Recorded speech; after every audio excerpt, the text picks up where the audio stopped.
Bonjour à tous, on se retrouve aujourd'hui pour une nouvelle vidéo assez spéciale. Pourquoi elle est spéciale? Et j'ai mis mon pull à capuche noire. Quand je mets mon pull à capuche noire, ça veut dire qu'on va parler d'arnaque. Alors bienvenue à tous, je m'appelle Philippe Kanté. Si vous ne me connaissez pas, je suis le fondateur d'ID Protect. Et notre objectif, c'est de mettre un terme aux usurpations d'identité. Alors aujourd'hui, une nouvelle vidéo où je vais vous parler d'une nouvelle arnaque à la mode.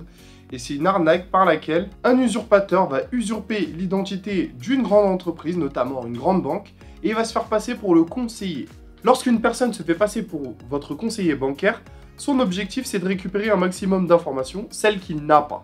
Okay, normalement, il n'a pas votre identifiant qui va vous permettre d'accéder à vos relevés bancaires, à votre application bancaire, et il n'a pas non plus le code secret. Donc son objectif, c'est de récolter ces informations, ce qui va lui permettre d'accéder à vos comptes bancaires, donc il ne faut pas les transmettre. Ce qu'il y a de certain, c'est qu'un conseiller bancaire jamais ne vous demandera de lui communiquer vos identifiants et vos codes secrets. Ça n'arrivera jamais. Le second cas le plus probable, c'est lorsque l'usurpateur a déjà des informations relatives à votre carte bleue, il a déjà toutes les informations. Pour passer l'authentification forte, il a besoin de vous, que vous réalisiez une manœuvre sur votre application. Je vous explique. C'est lorsque vous allez payer sur Internet, votre application va s'allumer et va vous demander de taper votre code secret. L'authentification forte est un second moyen de vous protéger contre l'utilisation frauduleuse de votre moyen de paiement. Donc je reprends un exemple et je remets ma capuche. Je suis un arnaqueur, ok?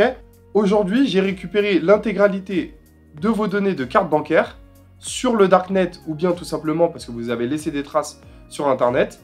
Donc grâce à ces données, je vais vouloir m'acheter, disons, la dernière PlayStation. Donc je vais initier le paiement, donc je vais tout commencer, je vais tout remplir. Et là, étant donné que je sais qu'il va y avoir besoin d'une confirmation de paiement, je prends mon téléphone et je vous appelle. Et je vous dis bonjour madame, vous êtes bien Agathe Dubois? Bonjour, je suis votre conseiller. Il y a une tentative de fraude qui est en train d'être réalisée sur votre compte bancaire. Je vais avoir besoin de confirmer certaines informations avec vous. Vous êtes bien Agathe Dubois, vous êtes bien domicilié à tel endroit, votre adresse mail c'est bien celle-là. Oui, tout à fait. Bah écoutez, je vais vous envoyer un lien pour confirmer. Donc je vous envoie ça. Alors parfois il vous l'envoie par SMS, que vous puissiez confirmer. Ou bien tout simplement il va vous dire, vous allez sur votre application de la banque et vous vous authentifiez. Voilà. Là je vais vous envoyer une petite notification et vous avez juste à confirmer. Donc là, ce qu'il fait, c'est que tout simplement, il va initier le paiement d'une somme de ce qu'il voulait acheter, hein, 1500 €, 3000 €, 4000 €, enfin, il va réaliser cette demande. Si jamais vous êtes un peu, oui, mais c'est un peu bizarre, je vois qu'il y a un paiement, etc. Il va dire, non, mais vous inquiétez pas, madame, c'est une procédure de routine, c'est toujours comme ça que ça se passe. Et en vrai, dans l'urgence de protéger votre compte bancaire, etc., vous allez éventuellement être tenté de confirmer. Et là, en fait, si vous confirmez en tapant votre code secret, eh ben, vous allez réaliser un paiement et cette personne-là aura gagné et vous aura arnaqué. Donc l'usurpation d'identité, c'est pas forcément l'usurpation d'une personne physique, ça peut être également l'usurpation d'une entité, ça peut être l'usurpation d'une banque. Là, cette personne-là se fait passer pour un conseiller bancaire. Donc clairement, on est dans l'usurpation d'identité. C'est vraiment la nouvelle arnaque à la mode. Aujourd'hui, entre les appels CPF qui nous saoulent et ça, on ne sait pas trop où mettre les pieds. Donc clairement, tout ce que vous avez à retenir de cette vidéo, c'est ne transmettez jamais d'informations personnelles, notamment vos codes secrets lorsqu'on vous les demande et vos identifiants qui vous permettent d'accéder à votre compte bancaire.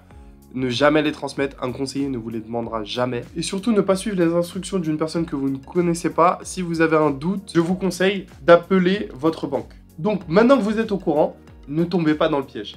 J'espère que cette vidéo vous a plu. N'hésitez pas à la liker si c'est le cas et à vous abonner à nos différents réseaux sociaux si vous souhaitez plus de contenu pour vous prémunir de l'usurpation d'identité, vous prémunir de la fraude de manière générale. Et puis n'hésitez pas à me dire en commentaire si vous avez été victime d'une telle tentative d'usurpation d'identité. C'est toujours bien d'apprendre, ou bien éventuellement si vous avez le numéro de la personne, il y a des organismes qui vont recenser les numéros frauduleux.